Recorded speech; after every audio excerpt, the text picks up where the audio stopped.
Hi all, welcome to cricket mania. Punjab കിങ്സിനെതിരായ തകർപ്പൻ വിജയവുമായി സൺറൈസേഴ്സ് ഹൈദരാബാദ്. പഞ്ചാബ് ഉയർത്തിയ 246 എന്ന വിജയലക്ഷ്യം 18.3 ഓവറിലാണ് സൺറൈസേഴ്സ് മറികടന്നത്.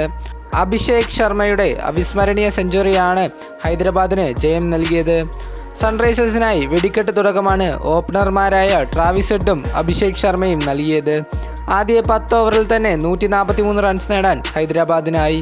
12.2 ഓവറിൽ 171 റൺസിൻ്റെ കൂട്ടുകെട്ട് ചേർത്താണ് ഇവർ പിരിഞ്ഞത്.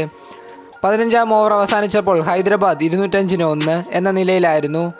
അവസാനം 5 ഓവറിൽ ജയിക്കാൻ 41 റൺസ് മാത്രം. 17-ാം ഓവറിൽ അഭിഷേക് ഔട്ടാകുമ്പോൾ 22 പന്തിൽ 24 റൺസ് മാത്രമേ ഹൈദരാബാദിന് ജയിക്കാൻ വേണ്ടിയിരുന്നുള്ളൂ. 55 പന്തുകളിൽ നിന്ന് 141 റൺസാണ് അഭിഷേക് അടിച്ചത്. 10 സിക്സും 14 ഫോറുകളുമാണ് ഇതിൽ ഉൾപ്പെടുന്നത്. ഇതിനുശേഷം അനായാസം ലക്ഷ്യത്തിലെത്താൻ ഹൈദരാബാദിനായി. 18.3 ഓവറിൽ അവർ 3 വിക്കറ്റിന് ലക്ഷ്യത്തിലെത്തി. ഇന്ന് ആദ്യം ബാറ്റ് ചെയ്ത പഞ്ചാബ് കിങ്സ് 20 ഓവറിൽ 245 റൺസാണ് 6 വിക്കറ്റ് നഷ്ടത്തിൽ നേടിയത്. ക്യാപ്റ്റൻ ശ്രേയസ് അയ്യരുടെ തകർപ്പൻ ഇന്നിങ്സാണ് പഞ്ചാബിന് കരുത്തായത്. ഓപ്പണർമാരായ പ്രിയാൻഷ് ആര്യയും പ്രഭ്സിമ്രനും ചേർന്ന് നല്ല തുടക്കമാണ് പഞ്ചാബിന് നൽകിയത്.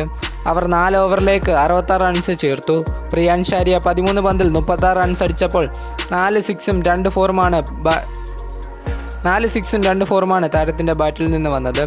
പ്രഭ്സിമ്രൻ സിംഗ് ആണെങ്കിൽ 23 പന്തിൽ നിന്ന് 42 റൺസാണ് ടീമിന് വേണ്ടി നൽകിയത്. 27 റൺസ് അടിച്ച നേഹൽ വധേര പിന്നാലെ മടങ്ങി.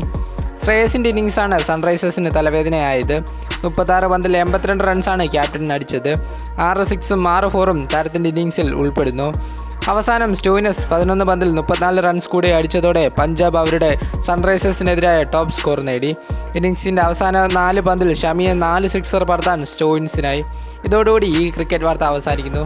ഇതുപോലുള്ള പുതിയ ക്രിക്കറ്റ് അപ്ഡേറ്റ്സിനായി മറക്കാതെ ചാനൽ സബ്സ്ക്രൈബ് ചെയ്യുക.